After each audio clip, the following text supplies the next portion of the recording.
Bismillah, Assalamualaikum warahmatullahi wabarakatuh.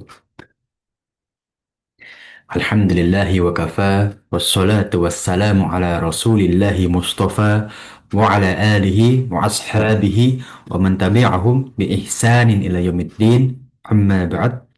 Insyaallah di pertemuan pagi hari ini, kita lanjutkan ya para jamaah sekalian pembahasan dalam hadis Qudsi yang mana telah kita bahas ya dalam setengah kitab ini di hadis-hadis sebelumnya tentang bagaimana Allah Subhanahu wa taala ya berfirman kemudian melalui Rasulullah sallallahu alaihi wasallam disampaikan menjadikan hadis qudsi tentang bagaimana ya keutamaan bagi kaum muslimin, janji Allah kepada orang-orang yang beriman, ya syariat dalam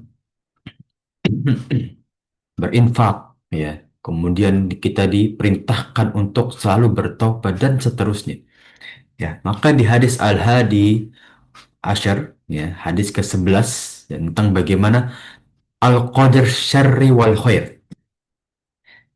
Para jemaah sekalian, ini menarik. Sampai detik ini, para ulama paling banyak berikhtilaf tentang ini. Dari Al-Qadi, ya, Imam Al-Wasit, ya, Aqidah Wasitiyah. Dari Imam Abu Hanifah, ya, yang paling banyak diambil pendapatnya oleh orang-orang Murji'ah. Kemudian dari pendapat Imam Malik yang paling banyak pendapatnya diambil oleh orang-orang Mu'tazilah.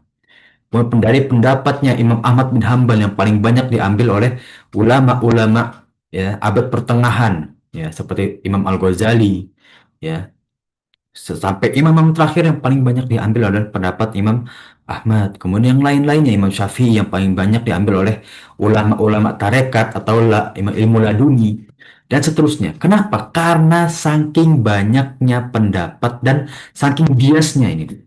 Takdir itu seperti apa sih? Kita harus beriman kan kepada takdir. Tapi hakikat takdir itu apa? Ya, at-takdir ya, kullu ma qadarallahu alaihi bisyarri ma ra'al insan au bi khair ma ra'al insan. Takdir itu adalah segala ketentuan Allah, apa yang manusia anggap itu buruk atau apa yang manusia anggap itu baik. Ya, dalam surat lupa ya Ali Imran atau surat uh, asa antakrahu syai'an wa huwa khairun lakum. Ya, nah, mungkin bisa jadi yang kita benci itu yang baik mungkin. Makanya tidak ada takdir yang buruk, nggak ada. Ya.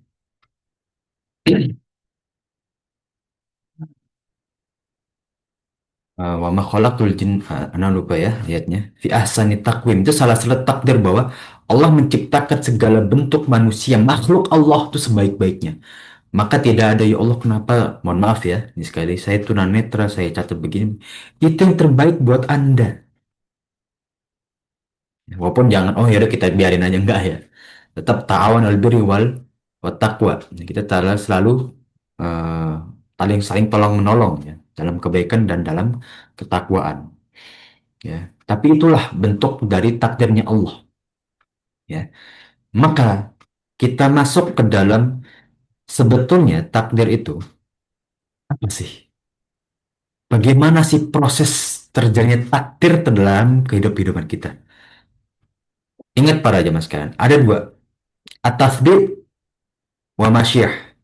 Ada penetapan, ada kehendak. Ya, takdir yang bentuknya tasbih, penetapan, itu seperti misalkan hujan, atau misalkan seperti terik, ya. Misalkan seperti musim panas, musim dingin, ya, syita, soif dalam bahasa Arab, ya. Itu ketetapan Allah, ya. Ada kedua masyiah. Nah, ini perbuatan hamba atau akibat dari perbuatan ya, seperti tadi yang kita bahas atau hari Senin ya. Kita bahas tentang bagaimana bencana alam. Itu salah satu akibat dari perbuatan hamba-hamba Allah. Ya. Wa ma asobakum min musibatin faminafsik. Ya. Setiap yang engkau dapati dari musibahmu, maka itu dari dirimu sendiri, kata Allah. Nah, inilah masyiah. Kehendak manusia yang Allah tuh udah tahu dari beribu-ribu tahun di Lauhil Mahfuz. Allah tahu. Tapi Allah melihat liyabluwakum ayyukum ahsanu amal. Agar Allah tahu nih, oh ini pantas masuk surga, oh ini nggak pantas masuk surga. Jadi Allah biarkan kita punya kehendak, walaupun Allah udah tahu kita akan ngapain. Agar apa? Agar Allah melihat siapa yang pantas masuk surganya Allah. Nah, jadi manusia punya kehendak, tapi Allah tahu, udah itu aja. Kita mau ngapa-ngapain itu Allah tahu. Ya, jadi jangan setelah ini kan Allah udah tahu ya, saya mau ngapain, saya malas aja lah. Nah itu Allah tahu kita mau malas tuh Allah tahu tuh. Ya. Karena kita belajar kayak gini malah salah paham, malah jadi males. Allah tahu kayak kita jadi males. Nah, maka Allah naudzubillah tidak memberikan kepantasan kita menuju surga. Naudzubillah min dzalik. Ya. Maka setelah ini kita realisasikan sebagai takdir kita untuk kita menuju surganya Allah Subhanahu wa taala. Jadikan ini sebagai ya eh, untuk afwan ya. eh, Yubasyiro wa nadhiro ya, untuk sebagai peringatan, nadhir atau basyir atau sebagai kabar gembira ya. Peringatan kita siapa tahu ya kita banyak batu Allah takdirkan di depan. Tapi karena kita berdoa di tengah jalan, kita berprasangka baik bahwa Allah hilangkan segala penghalang-penghalang tersebut. Ya, masih banyak sebetulnya pendapat-pendapat ulama yang afwan ya, agak Anda pun masih juga awam terhadap hal ini. Ya, ada beberapa baca kitab Ad-Dawa, baca kitab Tazkiyatun Nufus, baca kitab Majma' Shogir, baca kitab ini banyak sekali pendapat ulama itu sangat banyak. Ya, seperti Imam Syafi'i, pendapatnya yang disalah kaprahkan bahwa takdir itu ada ketetapan takdir setelah Allah tahu kata. Ya, jadi Allah tahu itu baru terjadi. Atau seperti pendapat Imam Malik bahwa takdir Allah itu mutlak kan. Ya. Nah, apa kata pendapat-pendapat orang Mu'tazilah? Kita itu terpaksa. Orang-orang Jabar kita itu terpaksa. Jadi kata mereka nggak ada namanya kriminal, nggak ada. Adanya itu kita dipaksa untuk berkriminal. Nah, mantap ya. Padahal Imam Malik tidak bermaksud seperti itu. Takdir Allah mutlak artinya apa? Nggak ada perbuatan kita kecuali Allah tahu. Itu yang dimaksud. Ya. Dalam kitab Majmu' As-Shaghir, beliau menyampaikan seperti itu. Jangan dibalik. Ya. Jangan disalah kaprahkan. Seperti pendapat Imam Abu Hanifah. Ya. Bahwa beliau menyampaikan ya dalam salah satu yang dikumpul dalam Majmu' Fatawa, ya pendapat Imam Abu Hanifah bahwa ya takdir itu tetap ada masyiah manusia. Manusia tetap bisa berbuat, tapi Allah tahu. Nah, inilah pendapat orang Murji'ah kan. Yang mereka berpendapat ya nggak ada takdir Allah itu kan. Jadi yang hakikat itu ya perbuatan kita. Setelah kita berbuat, Allah mencatat di Lauhul Mahfuz. Nah, kata mereka begitu. Masih sangat banyak yang mana para ulama kita aja masih memperdebatkan. Tapi intinya Allah mengetahui semuanya. Itu Allah tahu. Jadi nggak ada namanya Allah tahu setelahnya itu nggak ada. Allah tahu semuanya. Semuanya Allah tahu. Ya. Telurnya diapain? Nah, dan apa yang Allah tetapkan, Pakai telur. ya, apa yang Allah tetapkan itu semua masih dalam perdebatan. Nah ini, ya, jadi yang berkaitan bagaimana para ulama itu berselisih tentang ketetapan Allah. Tapi kalau ilmunya Allah itu nggak ada ikhtilaf. Semua yang kita lakukan Allah tuh mengetahui itu. Tapi kalau Allah menentukan nggak kita begini, Allah menentukan gitu. Wallahu a'lam masih banyak perdebatan, ya. Karena ya seperti Jabariyah kan, mereka berbilang ya kita ini semua dipaksa nih. Saya ngomong misalkan gini, Anda ngomong begini, ya benar salah itu semua terpaksa, terpaksa semua. Karena itu kan takdir kata mereka. Takdir itu kan kudroh, kemampuan. Kemampuan itu mutlak milik Allah. Nah, itu kan katanya Imam Malik gitu kan. Wah, langsung disalah kaprahkan. Ya, makanya masih banyak sekali pendapat ulama dan ana nggak ketemu di fatwa manapun yang berkata ijma ulama. Enggak ada. Nggak ada satupun. Silahkan dicari. Anda melihat di fatwa, Majmu' Fatawa, fatwa Saudiyah, nggak ada satu sekali. Nggak ada. Adanya pendapat imam ini, pendapat imam ini, pendapat imam ini, pendapat. Sampaikan. Ya. Nah, ini berkaitan tentang ilmu kita kepada takdir. Ya, kalau kita bisanya imam ulama-ulama Hambali, ya, itu bisa kita takdir itu kan di uh, akidah wasitiyah. Ya. Sebetulnya akidah wasitiyah itu lebih ke Imam Malik sebetulnya, ya, yang lebih saklek. Tapi walau alam, ya, karena Imam Muhammad bin Hambal itu lebih ke ulama hadis, beliau nggak banyak bahas tentang takdir. Nah, kenapa kita bahas takdir, Ustaz? Nih, ya, takdir telah ditetapkan. Wah, dari judulnya sih tak ditetapkan, Ustaz. Berarti kan nggak mungkin kita membantah takdir. Ya gitu kan? Berarti semua di lahul mahfud itu ketetapan Allah. Berarti kita tuh berbuat itu atas paksaan dan tetapan Allah. Nah, mungkin ada yang berpikir seperti itu. Nah, kita lihat, Bismillah. Dari Abdullah bin Mas'ud, salah satu sahabat yang sangat dicintai Rasulullah SAW, bercerita kepada para sahabat tentang bagaimana sesuatu yang dibenarkan dan benar. Ijma'u khalqu ahadikum fi batni ummi arba'ina yawman. Ya, semua manusia, ya, itu ditetapkan dirinya di dalam rahim, ya, atau tumbuh, ya. Awal janin tumbuh itu, ya, pada 40 hari pertama, ya. Summa yakuna alaqatan mithla dzalik. Kemudian 40 hari juga, selama itu juga menjadi segumpal darah. Ya, segumpal daging, alaqah itu segumpal. Segumpal daging, ya. Segumpal darah, hafal. Summa yakuna mudghatan. Dan 40 hari setelahnya menjadi segumpal daging, ya. Berarti sudah 120 hari, ya. Nah, summa yab'atsullahu ilaihil malak. Maka pada saat itu juga Allah mengutus malaikat. Di sini Allah tidak memspesifikasi menetapkan wah ini malaikat Jibril. Wallahu a'lam. Karena malaikat Jibril tugasnya adalah men- menyampaikan wahyu, ya. Berbeda dengan peniupan rahim. Wallahu a'lam, ya.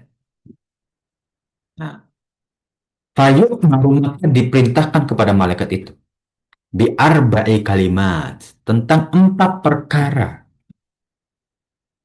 ya. Ini pernah kita bahas sebagai dalam kitab Akidah Wasitiyah 2 tahun yang lalu, kalau nggak salah, apa setahun yang lalu, mana lupa, ya. Nah, ya, fayaqul, maka Allah berkata, uktub malahu, tuliskan amal-amalannya, apa yang akan dilakukan di dunia, tertulis. Wa ajalahu, dan ajalnya kapan. Ya, makanya orang berkata, ngapain hidup sehat? Toh, ajal orang masing-masing sudah ada takdirnya kok. Iya, ajal ada takdirnya, tapi sehat itu ya tuh gimana kita menghargai nikmat Allah kan. Ah, warizqahu, dan rizkinya, ya. Tetap kita gapai rizki, ya. Nah, seperti dalam pendapatnya lagi-lagi maju fatwa dalam halaman 69 sampai 33 kalau nggak salah, ya, tentang bagaimana orang-orang Murji'ah itu berkata ngapain berdoa, toh kita semua kan sudah bisa sendiri, ngapain kita berdoa, semuanya kan tergantung usaha kita, ya. Dan juga orang Mu'tazilah berkata ngapain berdoa, orang kita beramal aja dipaksa. Nah, ini kita untuk menggapai takdir yang Allah lihat usaha kita, harus kita usahakan. Allah tahu kita nggak sehat, ya karena kita nggak mau sehat. Allah tahu kita nggak bakal berilmu karena kita nggak mau menuntut ilmu, ya. Jadi Allah tahu bukan berarti Allah sah kita, enggak. Allah tahu. Ini pendapat Anas. Silahkan nanti kalau ada pendapat lain silahkan. Wasakiyin am sa'idun. Kemudian yang keempat tentang bagaimana dia bahagia dan juga sengsara. Nah, ini 4 perkara. Semua yang cakup kita beramal, ya, setiap hari kita beramal. Sekarang kita ini termasuk amal. Ajal, ya, semua ajal, ya kan? Rizkinya berapa nanti kita berapa harta ini, ya kan? Nah, awalnya nafsi biyadih dan ya yang diriku ada di genggamannya. Ya. Inna ahadakum. Nah ini bagus. Ini bukan membantah di awal hadis enggak, tapi ini sebagai penjelas bahwa manusia itu masih punya kehendak untuk berbuat. Inna ahadakum. Sesungguhnya kalau dari kalian itu layak manubi amali alil jannah. Semasa hidupnya ya itu beramal dengan penuh amal penduduk surga. Hatta mayakunu bainahu wa baina sampai dirinya itu dengan ajal illa zero jangka yang sedikit satu hasta ya fayasbiqu alaihi kitab ya fayamanu bi amali ahli nar fayadkhuluha ya bahkan ya kitab yang sudah ditakdirkan Allah ya ditetapkan bagi dia untuk berbuat ahli neraka Allah tetapkan di dalam neraka ya. Jadi jangan sombong terhadap amalan kita. Ketika nanti dia memilih di akhirnya untuk berbuat penduduk neraka, nu'ayuzubillah min zalik. Udah. Wa inna ahadakum. Dan juga kebalikannya. Kalau di antara kalian, ya ya'malu bi'amali ahli nar. Selama hidupnya melaksanakan perbuatan keji dan penduduk neraka. Hatta ma yakunu bainahu wa bainaha illa dhira. Sampai ajal dan juga dirinya tinggal satu hasta ya fayasbiqu alaihi kitab ya namun kitab takdirnya mendahuluinya maksudnya telah tertulis ya telah tercatat bahwa dia akan melakukan ini fayamalu bi amal ahli jannah fayadkhul maka dia akan masuk surga karena usaha dia sampai akhir hayat. Hadis telah banyak ya tentang bagaimana seseorang perempuan yang hidupnya keji memberi makan seekor anjing dan wafat dimasukkan surga. Seseorang yang membunuh banyak manusia sampai akhirnya dia mendatangi seseorang dibunuh juga. Ya, alim tersebut datang alim kedua baru diberitahukan engkau masih bisa bertobat. Allah takdirkan di surga. Seorang pembunuh yang hidupnya kerja membunuh. Ya, ini bukti ya bahwa orang yang selama hidupnya keji belum tentu Allah takdirkan dia sebagai orang penduduk neraka. Ya, jadi di akhir hidupnya dia berusaha untuk menuju surganya Allah. Dan juga sebaliknya, selama hidupnya dia sebagai orang yang dikenal alim, penuntut ilmu, hidup dengan ya kehidupan yang religius kelihatannya. Tapi nanti di akhir hayatnya dia durhaka dan keji perbuatannya, Allah bisa takdirkan dia itu. Maka doa, ya, doa, ya. Di hadis yang lain, ya, la yughayyiru al-qadar illa bi amrin soleh, doa, wasilaturrahim. Tidak ada yang bisa mengubah takdir. Wah, ini nih, ya. Di hadis ini kok bertabrakan Sat, sama yang ini. Ya. Di hadis yang lain, tidak ada yang bisa mengubah takdir kecuali cuma tiga. Amal soleh, silaturrahim, doa. Kalau kita bahas di kitab Adabul Mufrad. Lah kok bertentangan Sat sama ini? Ini penetapan takdir. Lah itu kok bisa takdir berubah? Nah, bagaimana Pak? Apakah Allah pelin-pelan dalam hal ini? Bahwa kita nggak boleh menghina Allah nggak punya sifat pelin-pelan. Allah Azizun Hakim kok. Nah, itulah maha adil dan maha bijaksana. Ya. Nah, kita bahas nanti ya setelah ini bagaimana dengan hal tersebut. Ya, kita lihat biografi dahulu. Abdullah bin Mas'ud ya, datang ke Madinah dalam keadaan sakit. Ya. Beliau wafat pada umur 32 tahun 32 Hijriah di umur 63. Oh, banyak sekali sahabat yang umurnya 63 63 63 ya. Umar, Utsman, Abu Bakar, Nabi Muhammad, Rasulullah SAW umur 63 semua. Ya, sampai Abdullah bin Mas'ud umur 63 ya. Beliau meriwayatkan sekitar 848 hadis. Ya. Nah, inilah bagaimana takdir kita imani. Ya, takdir kita imani. Tapi kita punya usaha. Takdir nanti ada tingkatannya. Bisa berubah karena kita takdir tiap harinya berubah. Dan itu Allah tahu, oh ini nih hari ini yang aslinya 5 hari lagi dia dapat celaka. Karena di hari kedua dia berdoa, maka di hari kelima dia tidak akan celaka.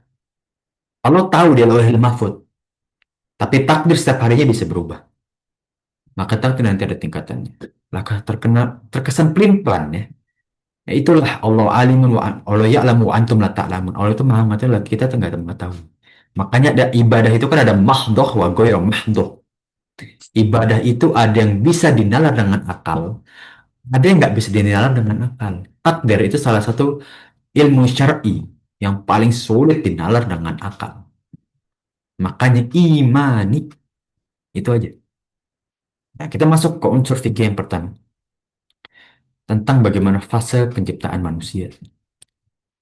Sebelum adanya ilmu kedokteran, ilmu apapun, anak nggak paham juga. Ya mungkin para jamaah kan mungkin lebih mengetahui. Allah itu telah menetapkan loh, ya. Setelah 4 bulan ditiupkan ruh, ya. Nah, sehingga apabila manusia berguguran dalam waktu 4 janin 120 hari atau 4 bulan, maka janin itu harus dimandikan. Karena sudah dianggap sebagai hidup. Ya. Ini kayak waris ini. Ya. Waris itu kan kalau misalkan janin dianggap 5 bulan, ya, setelah ayahnya wafat, maka janin itu dianggap dia punya warisan. Makanya ada hamil kan. Hamil itu ada. Ya, ditahan. Jadi hamil itu warisan yang ditahan demi kelahiran janin. Itu ada.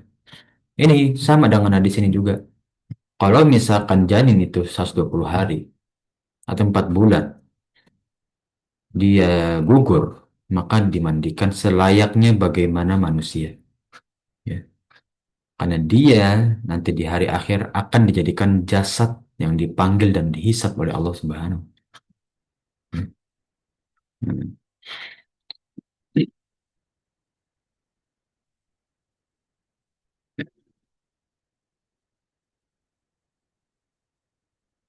Dan juga sebaliknya ya, kalau belum 4 bulan ya tidak masalah ya. Langsung aja dikuburkan gitu. Ya Allah alam mana belum bisa menggambarkan bagaimana secara kedokterannya ya, tapi seperti itu ya. Perintah dan juga bagaimana para ulama itu berpendapat terhadap ya eh, memandikan jenazah, waris dan lain-lainnya, hak-hak lain. Bahkan umurun goibiyah dalam akidah ya, janin yang di atas 4 bulan itu dianggap mukallaf, bukan mu'afan, bukan mukallaf, bukan. Dianggap nanti sebagai makhluk yang dihisap juga, ya, manusia yang dihisap juga. Ya, kemudian kita masuk ke unsur fikih yang kedua, menetapkan adanya malaikat yang ditugaskan mengatur janin di rahim. Ada tugas masing-masing malaikat kan punya tugas. Ya, nah maka iman kita terhadap malaikat mencakup 4 unsur. Beriman terhadap keberadaan ini pasti. Ya, ya malaikat itu ada gitu. Tapi nggak boleh kita gambarkan bentuknya. Ya, kita nggak boleh tahrif. Masih ingat ya Pak Liman? Tahrif. Tahrif itu merubah makna. Ya, seperti istawa jadi istaula itu kan merubah. Atau taktil. Taktil itu meniadakan makna. Lah malaikat kan nggak nampak, berarti nggak ada dong. Nah, itu. Ya. Mungkin orang-orang ateis yang berpendapat seperti itu. Kemudian apa? Tamthil, memisalkan bentuk sifat malaikat kepada sifat makhluk. Atau takif. Takif itu membagaimanakan, menggambarkan dengan sesuatu yang lebih mulia lah. Atau sesuatu yang kayak malaikat ini punya sayap ya. Oh, sayapnya malaikat tuh kayak gini lebih bagus daripada sayapnya burung elang, lebih sayap. Oh, nggak boleh. Iman, nggak boleh kita andai-andaikan. Yang kedua, beriman terhadap nama-nama yang sudah ada atau nama-nama yang ada dalilnya. Ya, wallahu a'lam ya. Ini nama-nama ini masih banyak perdebatan. Lagi-lagi. Jadi kalau ada ustadz yang bilang, oh akidah tuh masalah akidah ya, masalah akidah bukan akidah ya. Masalah akidah tuh nggak ada khilaf, banyak justru. Walaupun nggak sebanyak fikih ya jelas. Masalah kufur, kafir itu hukumnya gimana sih? Orang dianggap kafir itu gimana sih? Dan juga bagaimana tentang bagian malaikat itu apa aja gitu. Tugasnya apa, bagaimana, itu kan masih banyak khilaf. Ya, lagi tadi takdir itu khilaf. Ya, di antara mereka yang dekat itu namanya Jibril, Mikail, ya, Malakul Maut. Nah, ini sebenarnya Malakul Maut nih dari pendapat Imam lupa ya, Imam Syafi'i ya, Pak, atau Imam Abu Hanifah. Ini bukan malaikat maut, maut itu tugasnya dia. Walau alam di sini tapi dianggap malah namanya Malakul Maut, Munkar Nakir, Israfil Malik. Nah ini Munkar Nakir juga nih, khilaf juga nih. Ya, Munkar Nakir ini juga khilaf. Nggak semua ulama berpendapat ada nama malaikat Munkar Nakir. Ya. Hmm. Sekali lagi ya para jamaah sekalian, kita harus cerdas sebagai jamaah, nggak boleh asal ikut-ikut hanya perkataan ustadz ya. Jadi kalau ada ustadz, wah ustadz katanya ada itu malaikat namanya ini nih. Tanya, tanya silakan tanya ustadznya. Ustadz itu ijma ulama atau khilaf? Kalau ustadz yang cerdas, dia pasti bilang ini khilaf. Ya. Kalau dia bilang ijma itu bohong gitu. Itu ustadznya kayaknya agak entertain ya, agar dia nggak dicap buruk gitu. Nah, sampai sekarang nggak ada kecuali cuma malaikat Jibril, Malik, Israfil udah. Ya. Nah, sama Mikael empat itu yang seingat apa mau ingat memang seperti itu. Semua ulama itu ya itu ijma. Tapi kalau kayak Munkar, Nakir, Rokib, Atid, Maut, Israel, enggak. Allah. Ya. Kemudian sifatnya, nah, ada beberapa dalil bahwa seperti malaikat Jibril banyak kan dari bahunya ke apa, dari ujung sayap ke sayap seperti mata memandang, ya. Sayapnya ada berapa ribu, gitu kan. Nah, itu kita imani, tapi ingat, ingat nggak boleh tahrif, ta'til, takyif, dan tamfil. Yang keenam, beriman terhadap tugas-tugasnya. Ini paling penting. Menyampaikan wahyu, malaikat maut, menyambut nyawa, munkar nakir, ya walaupun ini ikhtilaf, ya tapi kita anggap aja munkar nakir ya sebagai menanyai jenazah atau sebagai fitnah kubur ya. Nah, fitnah kubur itu pertanyaan dalam kubur ya. Israfil peniup sangkakala, Malik ya, penjaga neraka dan yang lain-lain ya, pemimpin penjaga neraka dan lain-lain. Ada penjaga neraka, surga, pendampingnya manusia, pencatat amal manusia ya, mengatur janin. Ya, wallahu a'lam. Semuanya itu umurun ghaibiyah. Hadis-hadis futuristik tentang ghaibiyah ya, yang kita nggak tahu gitu kan. Kita nggak bisa memandang malaikat sama sekali. Ya, kita imani aja gitu ya. Nah, kemudian yang ketiga, menetapkan adanya takdir umriyah ya. Takdir terhadap perkara-perkara tertentu ya. Takdir dalam kitab ini dibagi menjadi empat tingkatan. Adanya Lauhul Mahfud pertama itu terjadi 50.000 tahun sebelum penciptaan langit dan bumi. Ini takdir pertama seluruh yang hidup di muka bumi ini itu sudah tercatat di Lauhul Mahfud. Semuanya, segala hal yang dia lakukan, semua unsur yang ada pada makhluk itu semuanya itu ada di Lauhul Mahfud. Dalam hadis Amr bin Amr bin As radhiyallahu anhuma, Rasulullah sallallahu alaihi wasallam bersabda, "Sami'tu Rasulullah sallallahu alaihi wasallam yaqul, kataballahu maqadirul khalaiq." Allah telah menulis takdir-takdir makhluk, seluruh makhluk. Qabla an yakhluqas samawati wal ard bi khamsina alfa sebelum terjadi terciptakannya langit dan bumi 50.000 tahun. Qala wa arsyuhu 'alal ma, dan arsy di atas air. Nah, ini udah kita imani aja, ya kan? Bahwa yang kita lakukan sekarang ini udah tercatat gitu loh. Udah Allah tuh tahu gitu, ya. Hari ini panas atau hujan itu udah tercatat gitu. Makanya kita nggak boleh mencela hujan kan? Itu takdir Allah, bro. Yang kedua, umriyah, takdir sekali seumur hidup. Nah, ketika janin 120 bulan, ya. Nah, 120 bulan, 120 hari ya, Pak. 4 bulan, ya. Nah, ini bagaimana takdir tingkatan kedua atau takdir saat di rahim, ya. Nah, ini pernah kita bahas juga dalam kitab akidah was itu ya. Ya. Ini takdir tingkat yang kedua, lebih spesifik. Ya. Tapi bisa berubah nggak seperti Lauhul Mahfuz? Ya. Lauhul Mahfuz itu lebih umum lagi. Ya, bisa jadi Lauhul Mahfuz itu mencatat bahwa takdir umriah kita nanti bisa berubah. Tapi dalam Mahfuz sudah tercatat. Ya. Yang ketiga, Auliyah tahunan. Ya, yang terjadi pada malam Lailatul Qadar. Ini sering sekali. Ya. Makanya banyak sekali hadis kan bahwa kalau kita melepas Ramadan tapi tidak baik, bakal itu orang-orang yang merugi gitu kan. Nah, karena kita di Lailatul Qadar itu kita diperbaiki hidup kita sesuai dengan perbuatan kita. Kalau Allah lihat ini lebih baik, Allah takdirkan lebih baik lagi. Ya. Nah,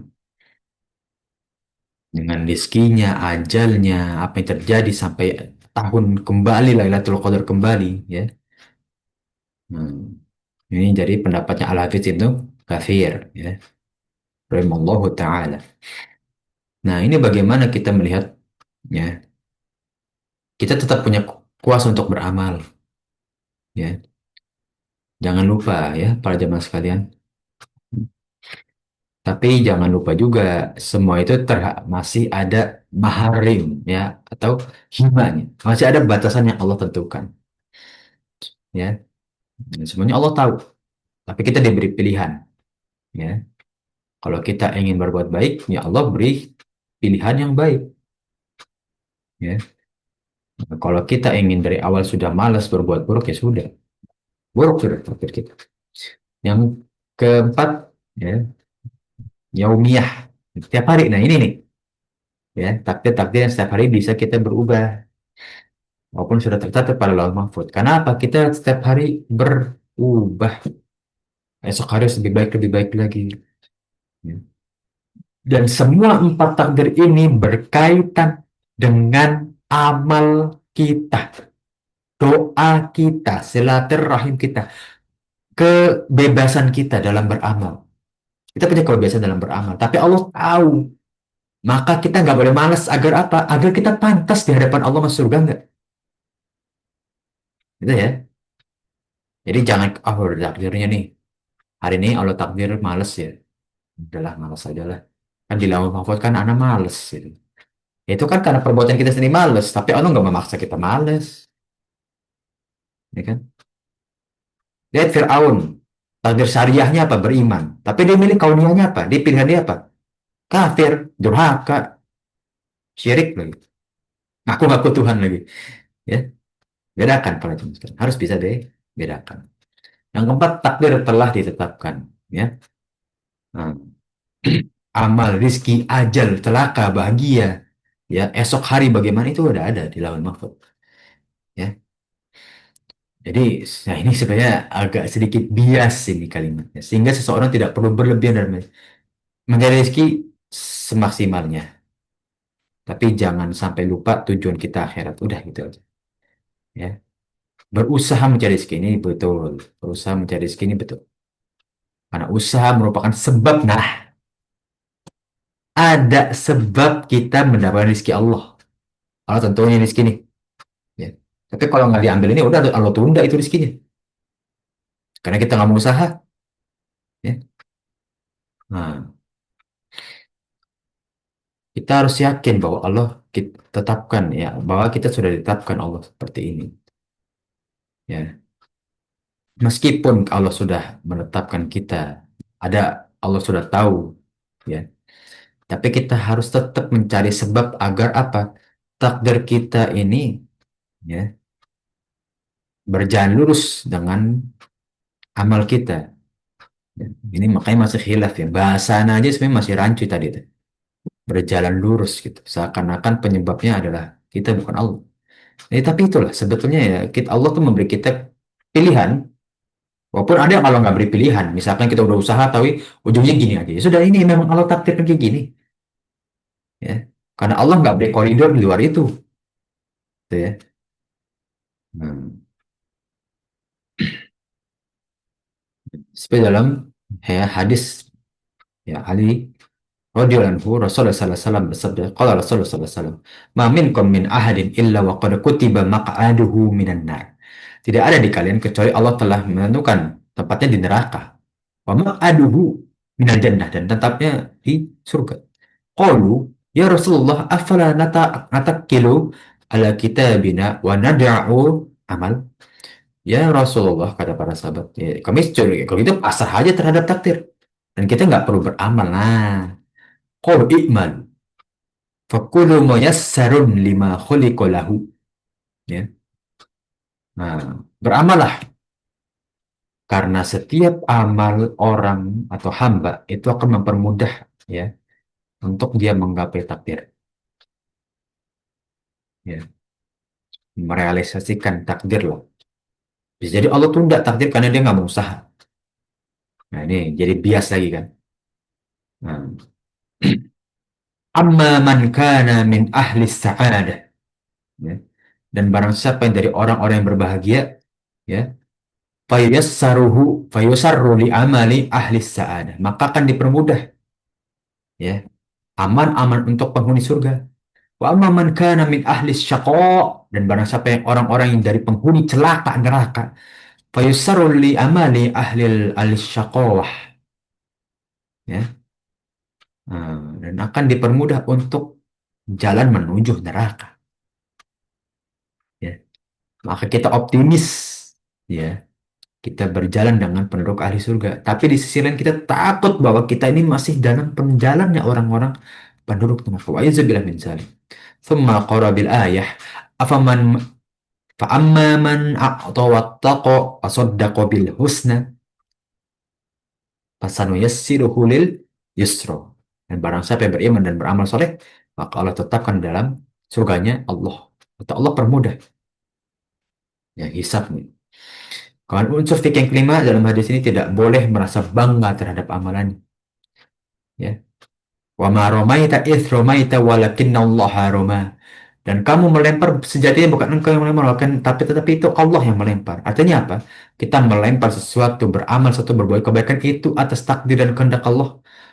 Kalau kita mau kejar-kejar orang pun Allah nggak takdirkan, Allah nggak kehendaki, kita nggak bakal kejar itu orang. Ya.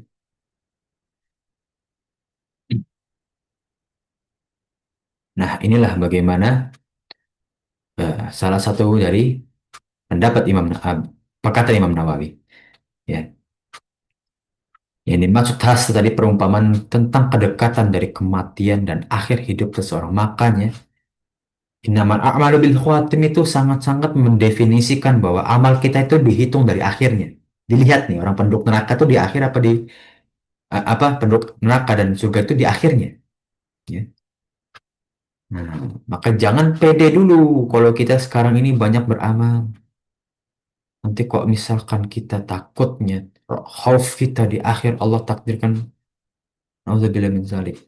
Maka kita jaga diri kita. Dan kita berharap sampai akhir ini amal soleh kita terus menerus membaik. Ya. Nah, terus menerus di lingkungan oleh orang-orang ahli surga. Ya. Nah, kun ma'allahi azza wa jalla. Jadikan engkau senantiasa dekat terhadap Allah.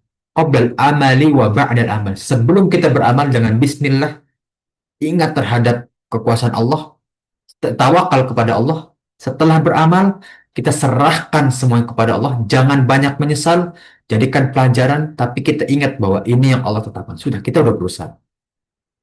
Sisakan hasilnya kepada Allah. Sudah. Ya, banyak orang sekarang frustasi karena nggak sesuai harapannya kan. Ya, karena nggak sesuai dengan apa yang inginkan. Itu takdir Allah. Allah pengen kita gini. Kalau kita ke depannya semakin optimis kepada Allah, inna zoni ka zoni abdi. Allah tetapkan ke depannya takdirnya itu lebih optimis lagi. Ya. Wa qabal amalikun ma'allah. Tasta'inuhu azza wa jalla. Minta tolong kepada Allah kalau mau beramal. Wa ba'dahu tarju minhu thawab. Setelah kita beramal, berharap terhadap pahala yang Allah berikan. Udah.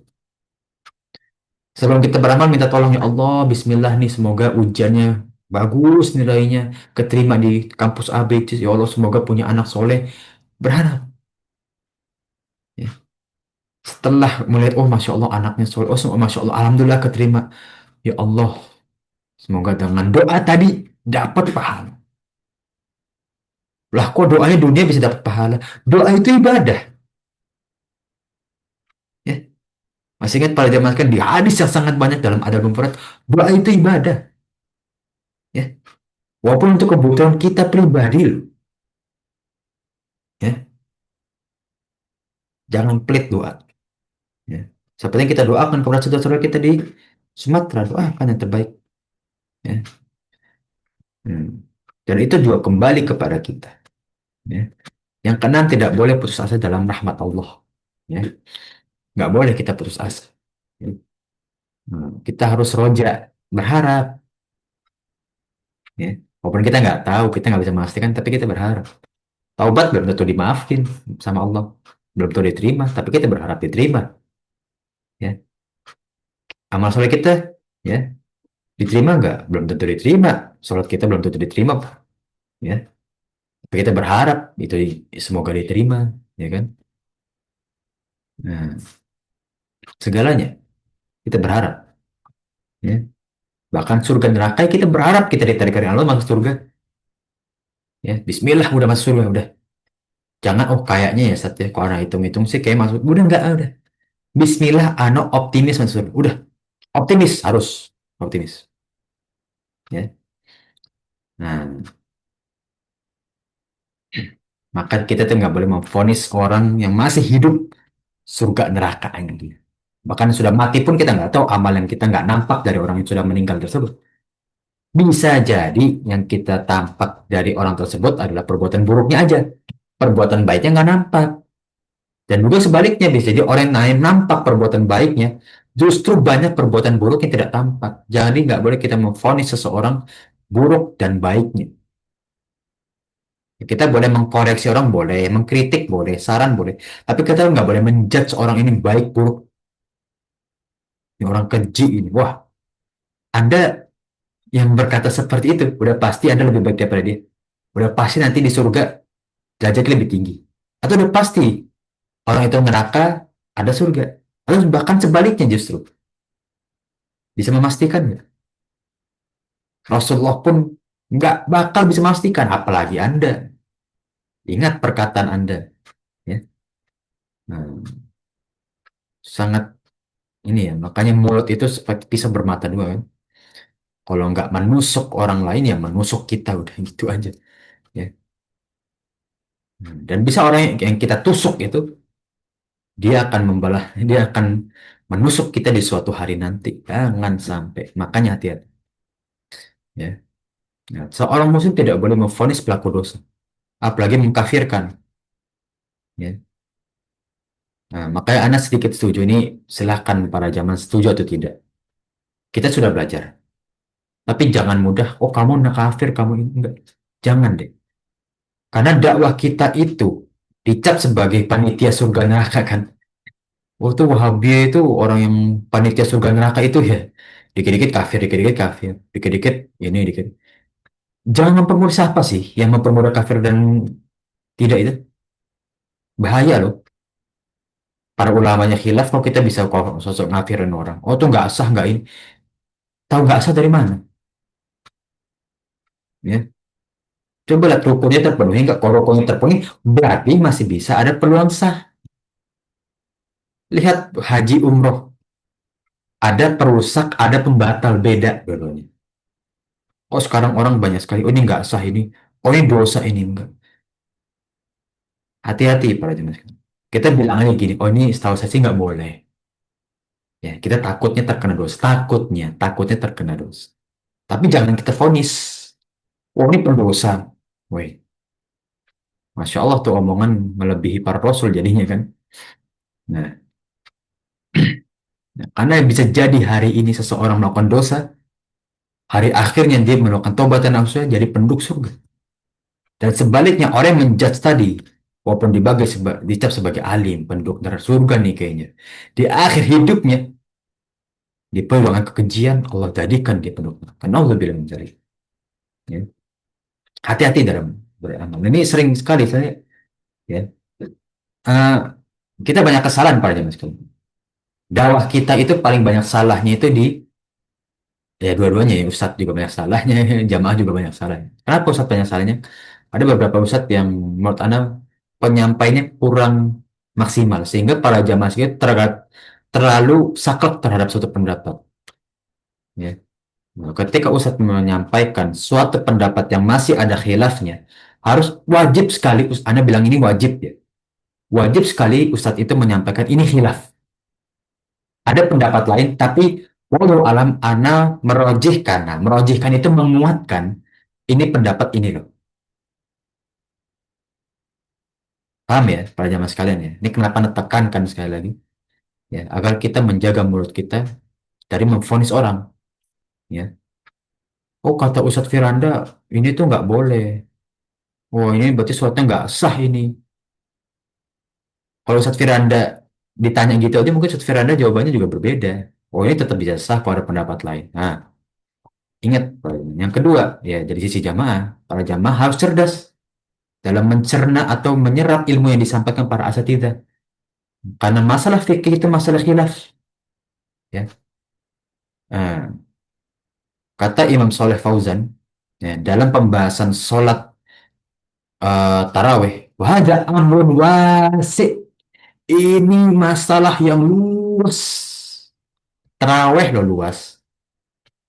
Yang kita tahunya tarawih 11, ya kan? Pak Imam Malik berkata apa Imam Malik? 36. Nah, amrun wasi. Tarawih aja wasi. Apalagi masalah yang lain. Itu maaf ya, Afwan sedikit melebar, tapi ini buat disclaimer kita, peringatan kita, agar kita bisa menjaga ucapan kita, apalagi sampai memvonis, naudzubillah min dzalik. Ya.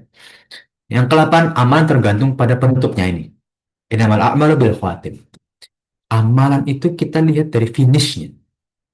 Ya. Percuma mau kita di tengah jalan baik step-stepnya, di akhirnya nggak bisa finish dengan baik, itu sebagai penanda bahwa amal soleh yang Allah takdirkan kita itu tidak bermanfaat.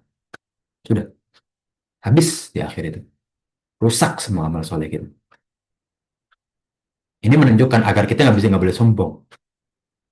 Ya. Andai kata kalau Allah bilang amal saya itu dilihat dari awalnya, maka orang semua akan menjudge, oh ini penduduk surga, ini penduduk neraka. Semua akan menjudge, memvonis. Nah, maka kita tidak boleh memvonis, menjudge sampai nanti di akhir pun kita nggak belum tahu kan, karena ada yang mungkin nggak kelihatan, ada yang mungkin kelihatan. Wallahu a'lam bishawab. Inilah masalah takdir, masalah yang sangat luas dan masih khilaf dari salah satu perkara akidah. Ya, tentu kita harus beriman al-qadru bisyari wal khairi. Nah, kita harus beriman terhadap takdir baik buruk. Tapi bagaimana kita menetapkan takdir? Wallahu a'lam. Bagaimana Allah menetapkan takdir? Wallahu a'lam. Ya, bagaimana takdir terjadi? Wallahu a'lam. Ya, yang penting kita imani Allah mengetahui segalanya dan segalanya itu atas kehendak Allah udah. Ya. Nah, dan ingat manusia masih punya kehendak untuk beramal. Ya. Jadi kita bukan terpaksa, tapi kita punya kehendak untuk beramal. Ya. Nah, agar kita menghindari apa? Tahrif, mengubah makna, ya. Ta'til, meniadakan makna, tamfil, menyerupai sesuatu. Ya. Ini banyak sifat Allah ya. Takif, mengandai-andaikan takdir atau sesuatu yang Allah tetapkan. Wallahu a'lam bishawab ya. Cukup iman. Tafadhol ya mungkin ini yang bisa kita bahas bersama pada pertemuan pagi hari ini. Tafadhol dari para jamaah sekalian, ada yang ingin didiskusikan atau ditanyakan? Ini berkaitan tentang takdir ya. Nah kita nggak boleh subbubit takdir ya. Termasuk durhaka kepada Allah. Mencela takdir itu tidak boleh ya. Tafadhol dari para jamaah sekalian, bila ada yang ingin didiskusikan atau ditanyakan ya dari pembahasan kita tentang takdir. Nah, Hmm. Ustadz, Assalamualaikum warahmatullahi wabarakatuh, Ustadz. Waalaikumsalam warahmatullahi wabarakatuh Om ya. Tafadhol. Mau menanyakan mengenai yang tentang takdir. Eh, seperti kita ketahui kan semua, takdir sudah ditetapkan oleh Allah Subhanahu wa taala bahwa jodoh, maut, dan apa namanya, rezeki semua sudah diatur.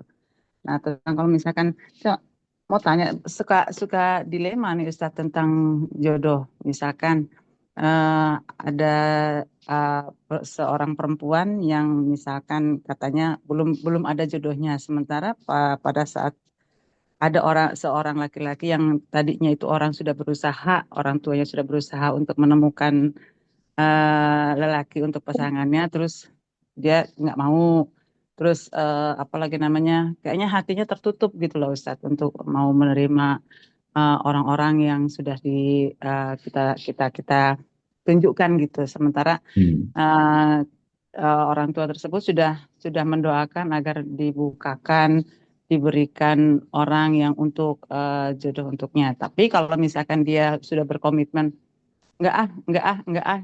Itu gimana Ustadz? Apakah itu ada ada godaan jin ataukah gimana itu Ustadz? Ya, Mohon solusinya, mohon pencerahannya Ustadz. ya, Assalamualaikum warahmatullahi wabarakatuh. Waalaikumsalam warahmatullahi wabarakatuh. Bismillah. Ini pernah dulu Anda belajari juga, dan ini Anda masih ingat sekali. Dulu pertanyaan mirip tapi ini tentang rezeki. Kenapa saat kalau rezeki orang itu ngapain nyari-nyari rezeki, kan rezeki udah ditetapkan juga kan? Kalau gitu orang yang Allah kan seakan nggak adil gitu. Orang nyari udah usaha, tapi kok ditetapkan rezeki gitu. Usaha itu bagaimana mendapatkan rezeki yang terbaik. Bisa jadi orang nggak usaha, tapi rezeki ini masih ada. Tapi nanti diberikan rezeki dengan jalur yang tidak baik. Tapi Allah tahu itu. Maka Allah tahu usahanya. Jadi rezeki baik atau tidaknya tergantung dari kita. Allah tetapkan rezeki, tapi caranya yang terbaik untuk kita. Sama jodoh. Tapi ini jodoh nih. Tadi dia berdalihnya perempuan tersebut, oh belum dapat gitu, belum cocok, enggak mulu. Ya kayaknya dia usaha dia.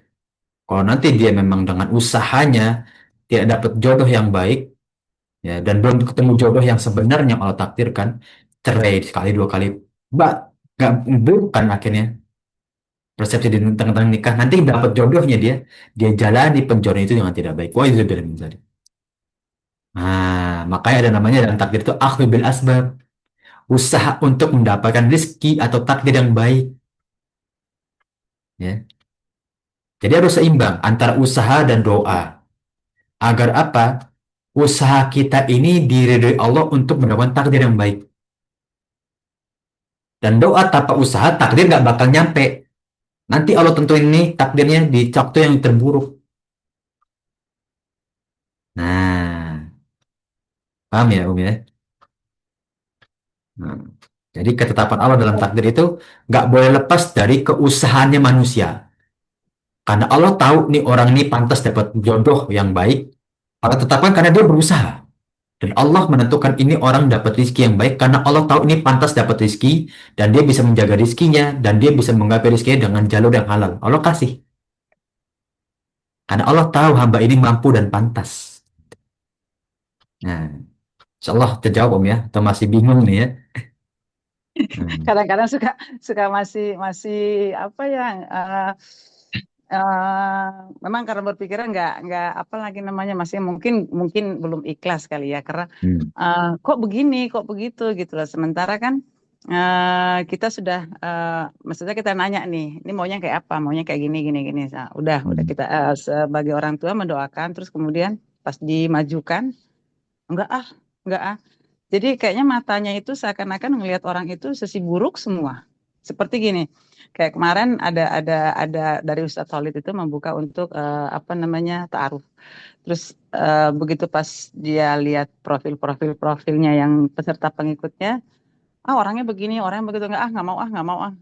Nah, terus kita usaha lagi yang lain, nggak ah orang Hmm. begini, nggak ah orang begitu, kayak seperti gitu, kayak seperti dia Oh, sudah apa ya? eh, Kayaknya membuka hati untuk itu, untuk menerima itu kayak udah hopeless gitu, saya orang udah patah semangat gitu lah Ustadz. Itu apa ya, kalau suka saya berpikir apakah ini ada gangguan yang harus diruqyah karena ada gangguan jin atau gimana gitu loh Ustadz. ya bisa jadi Om. Gitu. Karena apa? Jin itu kan paling senang ketika manusia itu tidak tertutup auratnya. Nah, ini saya belajar dalam, saya lupa dalam kitab Tauhid apa ya. Dulu saya belajar sama Ustaz Abdul Wahid pas di kampus itu. Jadi ada unsur-unsur manusia itu bisa dimiliki oleh jin. Hati-hati loh. Hmm. Jadi ada, wah ini kasus anu wallahu alam ya. Di sebuah pondok perempuan, aduh anda takut nyebarin. Ini anda sampai merinding dulu. Ngeliat faktanya itu, lihat anak perempuan itu diruqyah. Jadi anaknya itu udah wafat, cuman diambil jin tubuhnya lah. Intinya gitu. Ya. Sampai orang tuanya tuh nggak tahu gitu. Sebegitu ngerinya kalau perempuan itu lebih ngeri kasusnya. Di pondok-pondok tuh jauh lebih ngeri dan banyak ditutupin intinya kayak gitu. Ngeri banget kalau perempuan. Jujur, ini anak pengalaman anum ya. Anak pengalaman masih pendek, masih sedikit. Tapi kalau perempuan di Rukiah itu lebih jauh ya. Wah itu, kalau laki-laki itu paling ain biasanya. Atau penyakit jin bawaan, jin asar. Kalau perempuan itu dia lebih macam-macam. Ada yang memang disukai jin karena dia dulu sering berelok ya, sering dandan di kamar tuh sering ngayal. Nah, hati-hati. Dia bisa dimiliki jin. Jadi ketertarikan dia itu khayalan dia. Khayalan dia itu dimulai dari jin. Nah, itu harus di dalam itu. Kalau dia udah nggak mulai tertarik terhadap laki yang benar ya, udah berapa usaha kok ini takdirnya kayak ditunda-tunda mulu ya. Kayak Allah tuh mau nggak nggak ngasih nih. Karena dia nggak mau berusaha untuk berubah dari dirinya untuk menjauh dari jin. Caranya gimana?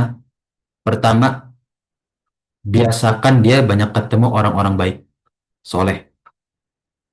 Karena jin nggak bakal berkumpul dengan orang-orang soleh. Kalau dia nggak nyaman banyak ketemu orang-orang soleh, afwan, afwan sekali. Anda bukan menjudge Om, ya. Itu bisa indikasi. Yang kedua, coba dia suruh menuntut ilmu. Al-Quran, hadis. Dia nggak tahan. Nah, bisa jadi. Ya. Itu yang kedua. Jadi biasakan ketemu orang-orang soleh. Ya orang soleh nggak harus ustadz Om ya. Masa orang yang sering menuntut ilmu gitu. Yang kedua, biasakan coba dia suruh belajar ilmu. Ilmu agama. Ya, dari Al-Quran, hadis, coba biasain. Senang nggak dia belajar itu? Ya. Karena banyak santri sekolahnya di pondok doang. Di luar pondok nggak belajar dia. Dia pinter om. Banyak sekali yang lihat anak pondok itu pinter. Di luar pondok, beuh, dia nggak sholat. Sampai nggak sholat banyak banyak om. Ya. Jadi hati-hati om. Jadi menurut Ana ya, memang perlu. Perempuan tuh perlu yang nggak harus diruqyah kayak di video-video gitu ya. Coba dia suruh baca Quran dulu, biasain. Insya Allah membaik, membaik, membaik. Nah ini Gua- seperti Ustadz bilang semuanya itu sepertinya jauh Ustadz. Udah kita arahkan, kita ajak ke kajian, kita suruh baca Al-Quran dan lain-lainnya itu kayaknya eh, Gak jauh lah. nyaman ya, katanya Ah, nggak ah, ah. nyaman, nggak Kayaknya betah kalau gitu. kita kalau kita ajak ke kajian ada aja capek lah apalah padahal di hari pertama udah semangat pas begitu tiba harinya alasannya banyak aja ya kita kayak sebagai orang tua kan mau dimarahin kan sudah dewasa nggak mungkin. Hmm. Nah, kita kerasin nggak mungkin juga. Kita lembutkan dengan bahasa-bahasa yang sudah diajarkan dengan ustadz-ustadz yang pada kalau ceramah-ceramah itu udah juga. Tapi ya, ya doa tetap doa ustadz. Makanya, aduh ya Allah gimana ya, gitu loh ustadz. Iya, walau alam ini Ana belum belum pernah langsung nanganin kasus kayak gitu, tapi Ana pernah dengar cerita dari Ustadz Ana ya. Itu di Pondok Putri, ya belum lama beliau nanganin cerita kan. Wah, itu ada yang sampai udah wafat sebagai jasadnya itu. Ya. Kenapa kok bisa gitu loh, gitu loh katanya. Kayak oh dia orang hidup perempuan itu. Ya. Kayak hidup tapi kayak bukan orang, kayak bukan manusia normal gitu ya. Di pondok perempuan itu. Walaupun bukan walau alam ya, di salaf apa enggaknya gitu. Tapi ya seperti itu. Hati-hati kalau perempuan ini coba deh. Apalagi ya, solusi seperti itu sih Coba ajak, eh, dia harus punya satu teman yang dia percaya karena dia nggak bakal terbuka kayak gitu. Kalau dia udah punya dunia sendiri, dia nggak mau terbuka. Harus ada satu temannya dia yang berani optimisme ya. Karena kalau anak muda itu dia cenderung lebih dekat ke teman sebaya kan. Cari deh ke temennya yang masih mau membantu untuk nih ditarik nih dikit-dikit gitu. Gak apa-apa, awal-awal tuh sekedar jalan-jalan aja nggak apa-apa, nggak harus ke kajian apa. Yang penting dia mau berbaur dengan lingkungan yang baik dulu. Ya. Nanti lama-lama, coba nih ada kajian ini, temanya bagus nih kayaknya. Nah, mulai, kalau udah mulai terbuka dia, ya. Karena kayak gitu Om, itu karena biasanya dia ada sesuatu traumatis, akhirnya dia tertutup. Ketika tertutup, dia nggak punya tempat curhat, di situ jin masuk. Nah, hati-hati tuh. Ya, makanya ini peran umum di sini sangat besar, Om. Sangat besar. Peran orang tua sangat besar. Ya, seharusnya umum dan atau mungkin orang tuanya nggak tahu siapa, itu sebagai orang yang paling dipercaya pertama kan. Selayaknya seperti itu. Jadi orang tua itu harus menjadi yang dipercaya pertama. Tapi kalau nggak bisa ya sudah, realistis aja. Cari orang terdekatnya dia, cari sahabatnya dia deh di pondok dulu tuh. Siapa ya yang baik deh, coba minta tolong gitu. Itu Om ya. Allah alam ini pribadian. Karena Anda pernah dengar kasus ya. Nah diceritain kasus kayak gitu, diminta bantuin tapi Anda nggak lihat fulanahnya siapa. Tapi di luar tuh di kamar tuh teriaknya, udah kayak orang nangis teriaknya tuh serak gitu. Merinding Anda dengarnya itu. Ya wallahu alam. Itu Om ya. Nah, nah Ustaz, kalau Afan Ustaz sedikit lagi. Ya Eh, boleh. eh, Pernah dengar, walau alam, apa salah dengar atau gimana, kata kita tidak boleh meminta untuk diruqyah ya Ustaz? Itu ada salah satu dalil ya. Itu dalilnya sahih. Bahwa ketika diminta rukyah itu ya cuma hilang aja kesempatan dihisap tanpa masuk surga tanpa hisap. Jadi Hmm. kalau mau masuk surga tanpa hisap itu ada syaratnya, gitu kan. Tapi kalau udah minta rukyah, pengobatan yang dipanaskan, ya yang kayak itu yang khusus dipanaskan seperti itu ya. Itu kalau misalkan minta, ya, ya kecepatan itu bisa hilang, ya, bisa hilang. Ya. Maksudnya bisa hilang gimana Ustaz? Jadi dia masuk surganya udah yang harus hisap, kasarnya gitu, ya. Oh, Kesempatan di situnya hilang, masuk surga tanpa hisapnya hilang. Hmm. oh, jadi solusinya gimana kan? Sementara kan apa? Ya memang sih kalau misalkan kita Hmm. meruqyah kan untuk kita lakukan sendiri itu lebih Ya. afdolnya.